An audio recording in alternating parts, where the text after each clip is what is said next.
प्यारे बच्चों, आप समीकरण के बारे में जो प्रारंभिक जानकारी है वो प्राप्त कर चुके हैं पिछले लेक्चर में। अभी हम समीकरणों में थोड़ा सा और आगे बढ़ेंगे। पहले हम सिर्फ एक ही संक्रियाएं कर रहे थे कि चर का मान निकालने के लिए या तो हमें जोड़ करना पड़ रहा था, या घटा करनी पड़ रही थी, या गुणा या भाग। इन चारों में से सिर्फ एक ही संक्रियाएं हमें करनी पड़ रही थी। लेकिन यदि हमें दो संक्रियाएं करनी पड़ जाए तो हम किस प्रकार से करेंगे? अर्थात कि मेरे पास एक प्रश्न ये आ गया, 3x-2 बराबर है 6। मेरे पास एक प्रश्न यदि ये आ गया तो मैं क्या करूंगा? हम पहले बात कर रहे हैं सिर्फ उन समीकरणों के बारे में जिसके अंदर चर सिर्फ एक पक्ष में है। रैखिक समीकरण है एक चर वाला, और चर भी एक ही पक्ष में है, दोनों पक्षों में नहीं है। अभी दोनों पक्षों की तरफ हम गए नहीं है, तो एक पक्ष में है। तो हम पहले क्या करेंगे? देखो, चर के साथ हमारे पास एक संख्या गुणा में है। कौन सी संख्या गुणा में है? 3। और एक संख्या घटा में है। कौन सी संख्या घटा में है? 2। हम पहले क्या करते थे कि कोई संख्या यदि चर के साथ घटा में है उसको पक्षांतरण करके दूसरे पक्ष में ले जाके जोड़ देते थे। यदि जोड़ में है तो घटा देते थे, गुणा में है तो भाग में ले जाते थे, भाग में है तो गुणा में ले जाते थे। इस प्रकार करते थे। लेकिन जब हमारे पास एक गुणा में है और एक घटा में है तो उसको हम किस प्रकार से करेंगे, इसको ध्यान से देखना है। देखो, हमारे पास बीच में समता का निशान ऐसे कैसा ही है, उसको कहीं भी नहीं हमें टोकना नहीं है, वो समता का निशान रहेगा ही। सिर्फ हमें जो अंक है या जो हमारे यहाँ पे संख्याएं दे रखी हैं उनको इधर उधर लेके जाना है सिर्फ। अब यहाँ पे पहले मैं जोड़ या घटा की संक्रिया ही करूंगा, गुणा की पहले नहीं होगी या भाग की पहले नहीं होगी। पहले किसकी होगी? जोड़ या घटा की। अब इसको यदि उधर लेके जाऊंगा, इधर मेरे पास कितना है? पहले ही 6। घटा के 2 को उधर ले जाऊंगा, क्या हो जाएगा? जोड़ का 2। और यहां पे जो बच गया उसको ऐसे कैसा लिखना है?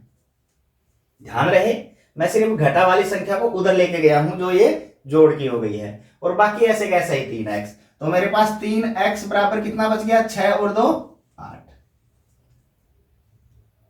यहां तक समझ में आया? एक बार दोबारा देखें कि 3x घटा 2 बराबर 6 था, तो जो मेरे पास घटा या जोड़ में होगा पहले मैं उसको पक्षांतरण करूंगा, पहले उधर वाले पक्ष में लेके जाऊंगा, और बाकी सबको ऐसे कैसा रखूंगा? 3x बच गया, 3x, और घटा का 2 उधर ले गया, जोड़ का 2 हो गया, 6 और 2 यहाँ पे 8 हो गए, 3x इधर हमारे पास था ही।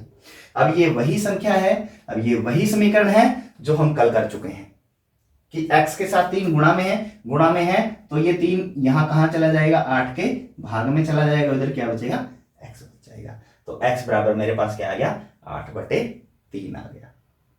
तो इस प्रकार से हम कर सकते हैं। और देखें, यदि मेरे पास कोई संख्या इस प्रकार आ गई, y/2 माइनस या प्लस 7 बराबर है 15।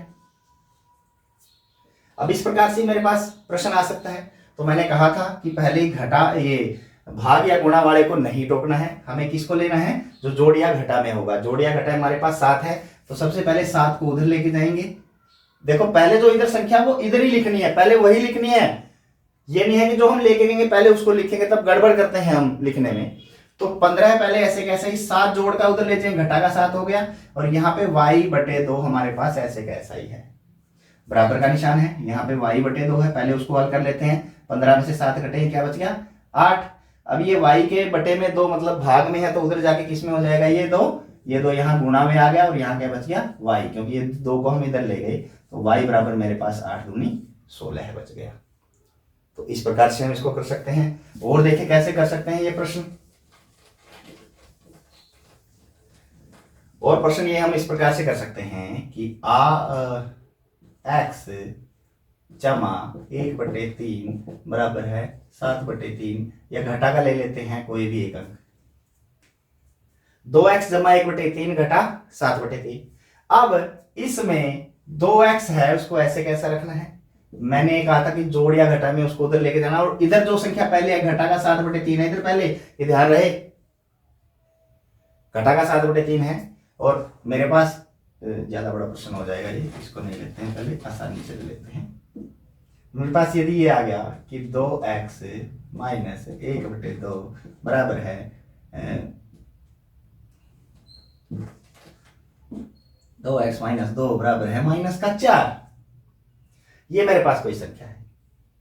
एक समीकरण हमने ये ले लिया कि 2x माइनस 2 बराबर है माइनस का 4, तो जो घटा में है या जोड़ में है उसको पहले उधर लेके जाएंगे। लेकिन मैंने यही बात कही थी कि जो पहले इधर संख्या है घटा का 4 है तो वो घटा का 4 ही पहले लिखना है, जो हम लेके गए हैं उसको बाद में घटा का 2 ये जोड़ का हो जाएगा, और यहाँ पे 2x बिल्कुल ऐसे कैसा ही। अब यहाँ पे 2x हमारे पास है ही 4, घटा का 4 और जोड़ का 2, घटा के 2 बच गए। कल जो गेम करने के लिए दिया था उस पर दोबारा भी हम समझ सकते हैं कि घटा का 4 आता है और एक जोड़ का 2 आता है, तो हमेशा दोनों के बीच में घटा होगी, बड़ा का निशान रहेगा, 4 में से 2 गए, घटा का 2। तो यहाँ पे अब ये गुणा में है 2, तो हमारे पास ये इसके भाग में आ जाएगा, 2 एकम 2, 2 एकम 2, तो x बराबर कितना बच गया, 1 एकम 1, और घटा का 1 निशान है तो माइनस का 1 हमारे पास x बच गया है। और किस प्रकार से प्रश्न हमारे पास इसमें हो सकते हैं, और किस प्रकार से प्रश्न हमारे पास हो सकते हैं, हमारे पास प्रश्न हो सकते हैं 7 बराबर है 3x माइनस 2। हर बार हम यही कर रहे थे कि जो चर था हमारे बाएं पक्ष में आ रहा था, इस साइड वाले पक्ष में था, दाएं पक्ष में नहीं था। अब की बार दाएं पक्ष में आ गया तो घबराने की जरूरत नहीं है कि ये इधर आ गया तो अब हम क्या करेंगे, घबराने की जरूरत नहीं है, दोनों पक्षों को चेंज कर दो। हम इसको ऐसे भी लिख सकते हैं 3x घटा 2 बराबर 7, इस पूरे को इधर ले आए और इस सारे को इधर ले गए।